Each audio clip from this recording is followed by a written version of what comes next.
What's up, everybody? Chase here, and welcome to part 1 of my Drive to Survive Season 4 review.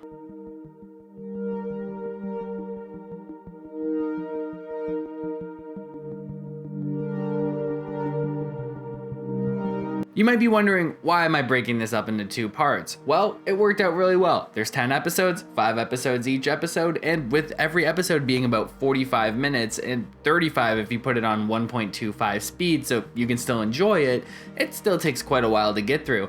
And I've been up since 3 a.m. watching Drive to Survive, and it is currently 6:15 in the morning, so I need a bit of a break, so we're breaking this up into 2 parts. So, with all that said, let's jump into this episode by episode.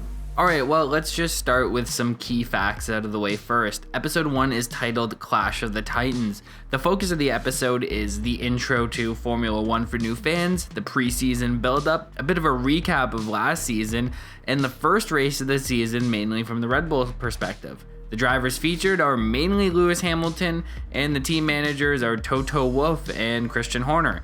The key takeaways for me is Horner is even more insufferable than I first thought. And this show's cinematography is insane.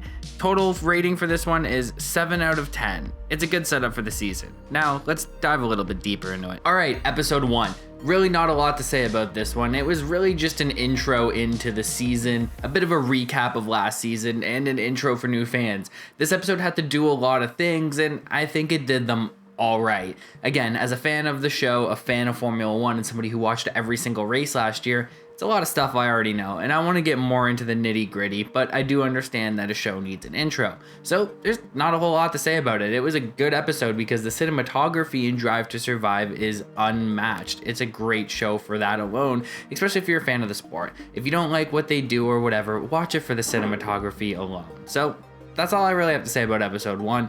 Let's move on to episode 2. Alright, episode 2, the title is Ace in the Hole. This focuses on McLaren, new teammate pairings, and Daniel's struggles at McLaren. The drivers featured are Daniel Ricciardo, Lando Norris, Carlos Sainz Jr., and Charles Leclerc. The key takeaways are Carlos might be the most likable driver on the grid, Lando is great, McLaren regrets letting Carlos go, Daniel and Lando aren't heated rivals, but they're definitely not as close as you would think. Charles and Carlos have the relationship I assume Daniel and Lando would have, and they cover Charles' retirement, but not his qualifying crash in this episode between a battle between Ferrari and McLaren. Seems a bit relevant, but they left it out. Overall, I'm going to give this episode a 6 out of 10. I love the Lando content, but because they didn't really cover Charles' qualifying crash in this episode, even though it was focused on Ferrari and McLaren, it kind of bugged me. Bit of an important bit they left out there, but 6 out of 10, still pretty good. Alright, the title of episode 2, Daniel to Survive, couldn't be any more true on multiple levels. This show is really built up on Daniel Ricciardo and the foundation he built in season 1 as his Red Bull drive and his move from Red Bull to Renault and the drama that it brought. He was really our eyes into the sport and a lot of new fans' favorite drivers because of all the reasons everybody loves Daniel Ricciardo. But I do think that this episode had a bit of a fatal flaw, and that's that they didn't focus on Charles Leclerc's qualifying crash in Monaco. A big point of contention in this episode was the Monaco race, and I do understand that this was a bit of a more McLaren-focused episode, but Charles' qualifying crash and his retirement because of that before the race is a big deal, and they mentioned the retirement, but they didn't mention the crash. It is literally covered in the next episode, but not in the context of the Ferrari and McLaren battle. It's quite odd that they would leave out such an important part of those two teams' fight, but I digress. It was still a serviceable episode. Again, middle of the road. I wasn't a huge fan because it had a fatal flaw in my opinion, but let's move on to episode 3. Alright, episode 3 is where it gets spicy. The title is Turning Point, or as I like to call it, the Silverstone one. This focuses on the Red Bull and Mercedes title battle. It really focuses mostly on Toto and Susie Wolff, which again, power couple in motorsports, and Christian Horner. My key takeaways are this is the second episode in a row to focus on Monza.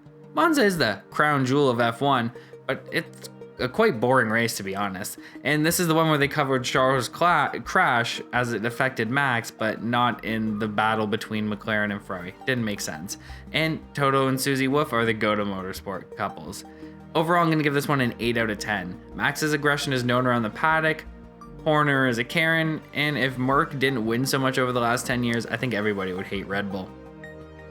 All right, let's start with that spicy take at the end there. I truly believe that if Mercedes didn't have a decades of dominance, Red Bull would be the most despised team. It might just be me, but I don't know how somebody could watch these shows and the way Christian Horner operates and just be a fan of him. And I get it. Yeah, Lewis Hamilton has his flaws, and so does Toto Wolff. And I'm not a fanboy. I'm not Team LH. I'm none of that. But I think they're just a more likable pairing than Max and Horner. They just seem douchey. Lewis and Toto seem, I don't know, more approachable. Maybe this is Netflix's way of editing things to get back at Max for not participating. I don't know. But just after this episode, it just really cemented the fact that, boy, I respect the hell out of Christian Horner, like what he's done and everything he's accomplished. But he's not that likable. And I mean, that's not his job, but not that likable.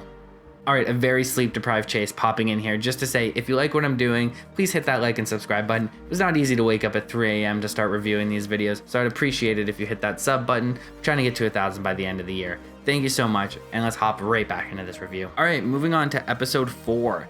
It's a mountain to climb. The focus is Mazepin and Haas. The drivers featured are Mick and Mazepin. The key takeaways are the Mazepin redemption episode aged poorly even before it came out. Even Haas didn't really like Nikita. Nikita's a spoiled brat, and I don't know what the intention is with this episode, but I firmly believe that the sport is better without him, and this episode proved it. Also, Mazadouche Sr. intended to pull funding last year over basically his son not being up to stuff, and Mick Schumacher is an angel. Overall, I'm going to give this one a 7 out of 10. It was better than I expected. I almost skipped it, seeing as it seemed irrelevant. But it is more interesting to watch, and maybe that's so with seeing how Nikita left and the circumstances in which he left, and as of recording, he's also asking for his sponsorship money back. So it is a cluster F to the nth degree. So let's talk about it a little bit. All right, another team that Netflix really built this series on was Haas, because they wanted the exposure and the North American fans. So there's always going to be a Haas episode, and I respect it. I love Gunther. But seeing it was almost a Nikita Mazepin redemption arc really turned me off of it. And that was even before everything with him happened. Just seeing the teaser trailer when I first saw the footage of him boxing, me along with a lot of other people on the internet were like, oh God, they're going to try to make Nikita a redeemable figure. But after watching this episode, they really didn't do that. They kind of cemented him as a bit of a spoiled brat. And I understand the pressures that come with everything that he's dealing with, but spoiled brat syndrome is real, and he kind of has it. And that's not even touching on everything that's happened this year. I think that already I'm excited for season 5 because of Haas and everything that has gone on, and how Kevin Magnussen played 4D chess to get his seat back in Haas without taking the year in which they historically sucked. So episode 4 was a bit of a surprise in my opinion. I honestly was going to skip it, but I'd recommend it as one of the more interesting episodes this season. So let's hop into the last episode I watched in this very early morning run, episode 5. Episode 5, Stayin' Alive. This focuses on the McLaren-Ferrari battle and a bit of Daniel Ricciardo's redemption. The drivers featured are Daniel and Lando, and Charles Leclerc and Carlos Sainz. The key takeaways are I'm still shocked by the fact Lando didn't gel like I thought they would. I mean, even Lando says as much. The Ferrari fans in Monza are insane. Daniel called his shot on his pass on Max at turn 1 in Monza. Called it revenge for 2018 when Daniel started P1 and Max was P2. In the heat, Max overtook Daniel in turn 1 and won the race. Also, I want the pizza Daniel's eating in Monza. It might be the fact that it is currently 6:28 in the morning and I'm hungry as hell, but I want that pizza. And after watching the slow-mo footage they had, that halo really did save Lewis Hamilton's life. Overall, I'm going to have to give this episode an 8 out of 10, one of the better ones so far. A better title for this episode would have been I Never Left. The Daniel redemption arc has essentially been completed by watching his win in Monza. I loved watching Daniel win in Monza live. Watching it on Drive to Survive was even better, seeing the behind the scenes, how he felt, and the emotions all season. We all knew he was struggling, but I didn't know it was to that degree. And Again, speaking of emotion, seeing Lando fight his emotions and know that he has to be the team player when he could have probably passed Daniel, and might have been an incident, but he might have been able to pass him to take his first win.